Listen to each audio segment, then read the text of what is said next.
Chaque croyant, il y a cette vieille nature qui ne peut faire autrement que de pécher. Elle ne peut connaître Dieu, ni lui obéir, ni lui plaire. C'est notre naissance physique qui a produit en nous cette nature, dont l'objet unique essentiel est de faire la volonté du moi et de le glorifier. Dans chaque croyant, il y a également une nouvelle nature qui ne peut pas pécher. Sa raison d'être, c'est de connaître Dieu, de lui obéir, de lui plaire.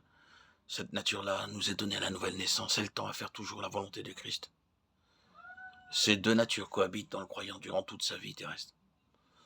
Jean écrit à des chrétiens comme si, du fait de leur nature nouvelle, ils ne s'attendaient pas à ce qu'ils pêchent. Mes petits enfants, je vous écris ces choses afin que vous ne péchiez point. Et cependant, il tient compte de la possibilité pour eux de pécher, parce qu'ils ont encore en eux cette nature née de Satan. Et si quelqu'un a péché, nous avons un avocat auprès du Père, Jésus-Christ, le juste. 1 Jean 2:1. Dieu ne parle jamais d'améliorer la vieille nature, car elle ne peut être améliorée, ni de la soumettre, car elle est indomptable. Il ne parle même jamais de l'extirper, il veut la conquérir d'une manière bien plus remarquable. Dieu ne nous a pas laissé ignorants de la part que nous avions à jouer pour détrôner le moi. Nous devons condamner la chair, comme Dieu la condamne, parce qu'elle est entièrement corrompue. Dieu est sévère dans son jugement, il condamne nos pensées intimes, Éphésiens 2:3, autant que nos actes extérieurs, Colossiens 3:9. Le premier pas à faire pour parvenir à un plan supérieur est de suivre l'exemple de Paul, qui condamnait la chair et ne mettait point sa confiance en elle, Philippiens 3:4. Mais naturellement, nous mettons notre confiance en la chair, nous appelons péché certaines de ses manifestations, mais d'autres ne sont pour nous que des faiblesses. Et il y a une bonne partie de nous-mêmes que nous estimons hautement et en laquelle nous mettons une pleine confiance. Nous considérons ce mélange de bon et de mauvais en nous et nous trouvons que l'ensemble est acceptable.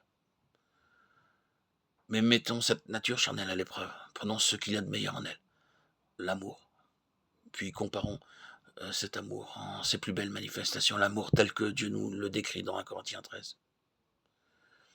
Aimez-vous toujours avec patience? N'y a-t-il jamais en vous un mouvement de mauvaise humeur ou d'irritation? Votre amour est-il toujours plein de bonté, sans la moindre arrière-pensée, sans dureté? Est-il toujours pleinement désintéressé, sans égoïsme et sans jalousie? Ne soupçonne-t-il jamais le mal? Est-il toujours parfaitement charitable et sincère? Non. Notre amour n'est pas semblable à celui que Dieu exige. C'est pourquoi Dieu condamne tout notre être charnel et le juge indigne de lui. D'une façon générale, le monde juge le chrétien d'après sa manière de vivre.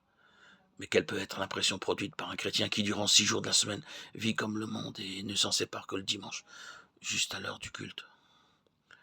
Vous avez peut-être fait un premier pas dans la vie chrétienne, mais depuis ce jour, vous êtes donné à Christ. Vous avez été plus d'une fois vaincu et découragé. Vous soupirez après la paix, le repos et la victoire. Êtes-vous prêt à faire un second pas? Dieu vous demande de choisir entre votre moi et Christ. Christ est votre sauveur.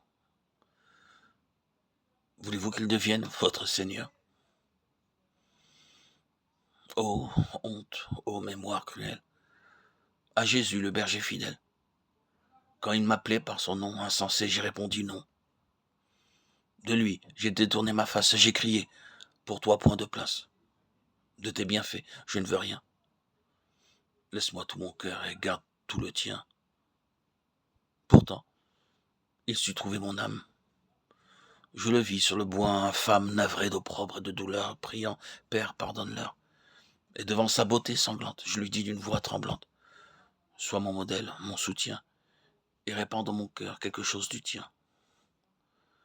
De jour en jour, de grâce en grâce, sa clémence que rien ne lasse. Douce étoile à mon horizon, fut ma joie et ma guérison. À cet ami si fort, si tendre, ma requête se fit entendre. Daigne, ô Christ, me rendre chrétien, plus pauvre de mon cœur et plus riche du tien, plus haute que les cieux sublimes, plus profonde que les abîmes, plus vaste que l'immensité, Dieu sauveur est ta charité. Je suis vaincu, je rends les armes, et baignant tes pieds de mes larmes, je soupire après un seul bien. Viens m'ôter tout mon cœur, me donner tout le tien. Théodore Monod.